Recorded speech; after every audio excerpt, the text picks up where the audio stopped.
What's good, y'all? Welcome back to the NOA podcast. Figures and calls. Tyler, I'm here with my man's Trey.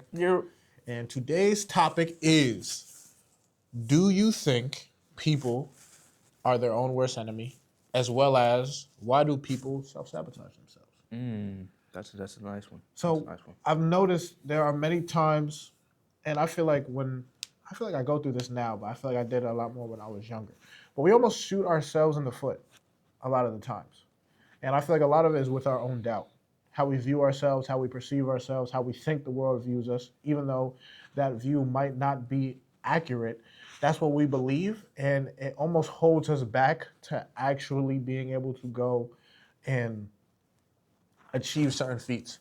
And I'll kind of use this example, and I've noticed this, and it's a gym example. A lot of my analogies are from the gym.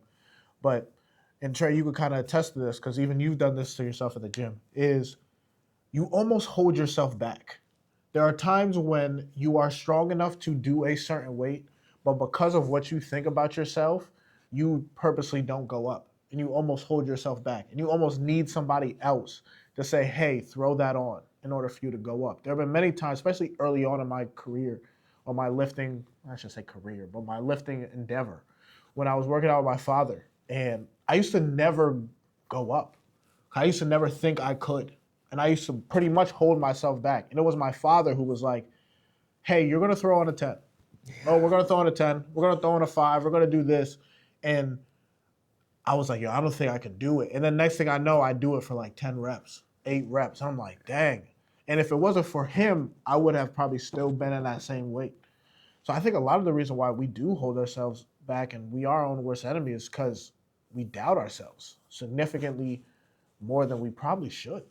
You know, I'm reminded of 2 examples that kind of gym-wise that happened to me too. The first one was we did dips. Now, when we first started doing dips was my most hated exercise. I did not like doing dips. And I always used to have the support where like it'd push you up. Yeah. Now, one day we went to the gym, but someone was using that. And we had no choice, because we always start with dips, so we had no choice but to do the without it, unassisted one. That. Yeah. And he was like, "All right, buddy, today you're gonna do it regular." And I was not happy, but I was able to do them, you know. And I was like, "Damn!" And ever since then, he was like, "Yeah, you're not gonna go back now. Yeah, you're gonna." That's how we go do them. This is the new norm now. That's how we go do them. And then the next example I have was for bench. I would always just use 35 plates, you know. And then one day he was like, yo, I think you can do 40. And I'm like, nah, bro, I can't. And he was like, nah, put 40 on, we're doing 40. And that's what I did. And then from there henceforth, he was like, all right, well, you ain't going back now. This is the new norm. That's what it's going to be. You're going to be doing 40s. So I would agree. A lot of us doubt ourselves. A lot of us don't think that, you know, we can do it, especially if we haven't proven that to ourselves. Yeah. You know, and a lot of us are afraid to take that step. I think sometimes it's good to have someone there to push you to 100%. Do it, but you know, 100%. Not everyone has that luxury of having someone, whether it be in their career, their love life, whether it be whatever they're going towards, someone who will push you.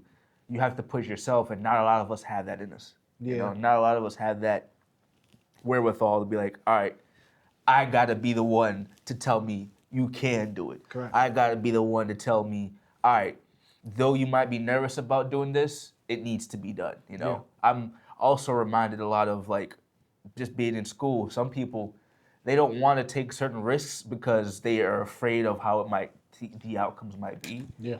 But you gotta like take those chances, you know? Whether it be making friends, getting a particular grade that you want, actually going out there doing the extra work for it, you know, getting involved in any like clubs or those types of stuff. A lot of us hold ourselves back because we don't believe that we actually can do it, you know? In the past, I've held myself back from leadership opportunities because I was like, I don't know if I'm the most effective leader. Yeah. And then when I actually pushed myself to do it, I'm like, damn, you know what? That actually wasn't that bad. That wasn't that bad, you know?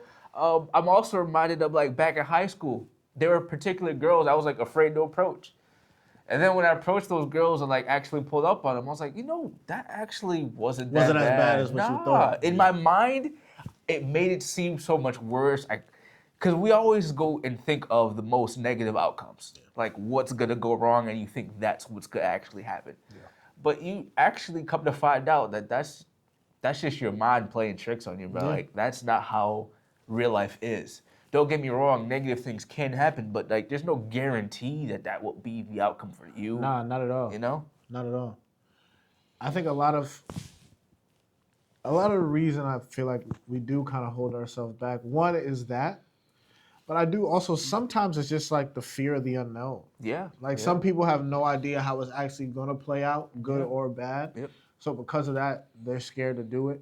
I think another reason too is, you know, everyone when they go outside try to put themselves together the best that they can. They try to portray themselves to be strong, competent, you know, um, well put together people. But at the end of the day, you are the only person that knows all your failures, all your inadequacies.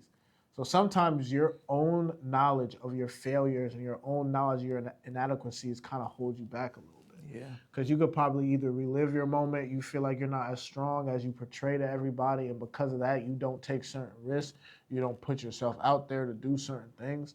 But the thing is, man, I've noticed a lot in life, a lot of it is just the risk you take. And if you don't take any risk and you just play it safe your whole life, things are never, ever going to change. But a lot of that fear is what just holds people back. It keeps people in that same bubble, in that same spot. It doesn't make you any greater. I'm reminded of that girl that you were telling me about. I think she was in your program. She took her licensing test. So I guess for his licensing test, in order to Oh, become yeah, like a yeah. radiologist or like something like that, you need to pass it. Then you get 3 tries. Now, if you mess up after the 3 tries, you got to gotta go go back to school again, which is crazy to me when he told me. I was like, what? Yeah. So she took it twice, And failed both twice. times, She and ain't essentially take it. just gave up, never did it again. Never did it You again. know? And I'm like, you are holding yourself back. Even if you were to take it the 3rd time and fail, at least you know what the response would be. Yeah. At least you know what would happen. Yeah. But you just gave up. Yeah. You didn't even try again. You didn't even think that you could do better than the last time. You gave up on yourself. And a lot of people do that, man. And A lot of sometimes people do too, sometimes you gotta almost. Now I understand that you have to look at the positive. I mean, you have to look at the negative and kind of understand, like, well, if I do this, this is something that could happen that is very real. But I do believe in some circumstances you kind of gotta almost overhype the positive. And what I mean by that is, if you go back to the scenario that Trey was just talking about, if I'm her and I already failed twice, in my mind, I'm thinking, well, if I pass, I can move forward. that. Yeah. If I pass, I can now elevate. I can now make more money. This opens now a plethora of doors compared to, nope, I just don't want to fail. I just don't want to have that feeling of failure. You know, it's almost like, yo, look at what can be done if I do pass. And you're in no different spot because she ain't working in it now. That's what I'm So saying. it's kind of like you failed anyway. Correct. And also, if you do fail, now you need to know, okay, well, I either need to go back to school, which will kind of suck. I ain't gonna lie. That is like a trash way. But Yeah, I that understand is- why that they is- do that. yeah, that is You either horrible. need to go back to school or let's do different options. Yeah, let's try go something. down. But at least you exhausted that. Let's exhaust all options. At least you tried. Let's You know? exhaust all options. I also want to say, this one's for relationships specifically. A lot of people self-sabotage relationships because they believe they don't deserve. Yeah, they think they're not good enough. Yeah, they don't deserve a good person because like either they've gone through some things in the past and they believe like that the trauma that they have from those experiences, that's what they deserve. Yep. So they end up going back to the bad, or they just genuinely don't think they're a good person. So them being with another good person creeps them out or trips them out and just like, well, I don't deserve this. Like this isn't what I should have. So they self-sabotage in that way, both men and women. You know, I agree. But I think you also got to look at it. It's like, listen, man, everybody has some skeletons in the closet. Nobody is perfect. We've all done some pretty bad things. We all have past baggage. So it's like, for you to say that you are not deserving of it, I think it's absurd because it's also like, well, the person you with, you think the person you with is a saint? facts. You think the person you with ain't never do nothing wrong, ain't never did nothing that was wild or absurd? Like, you're kind of making it seem like this person did everything perfect and I'm just a nobody. Exactly. So because of that, I don't deserve her or I don't deserve him or whatever. Yep. It's very, very hard to live life like that. But I think as humans, we do kind of put ourselves down, unfortunately.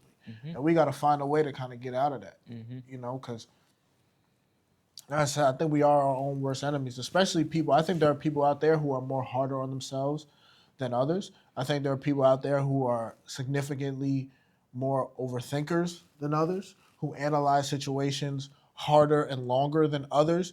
But sometimes all that in your head is really just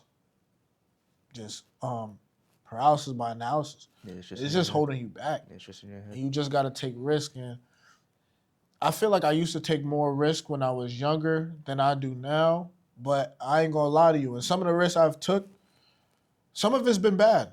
I ain't gonna lie to you. Some risks I have lost a substantial amount of money, which I was like, this is unfortunate. Some risk I have definitely been bit in the behind, and I was like, this is unfortunate. But one thing I'll tell you is I learned from all the risks that I've taken. Yeah. I've also taken a lot of risks, and It worked out. they paid off. Yeah, Where I'm like, damn. Like awesome. I'm happy I did that. Awesome. Oh man, you recently sent this video to me. It's the plankton video. Oh, where he yeah. was like, Yeah, I didn't think I'd make it this far. I'd make it this far. Yeah. I don't know. I never thought I'd get this far. So sometimes when you take that risk, you put yourself in a position to where you like, damn, this is better than what I thought, and I ain't really think I'd make it this far. You know? Understandable. But let us know what you guys think. Do you guys think that we continuously sabotage ourselves, or do you think that we're a little bit above that? You know, 'cause I know some people might not view it that way. But thank you guys for watching. We appreciate you guys taking the opportunity to watch, show us some love. So thank you, and catch you on the next one. Peace. Have a good one.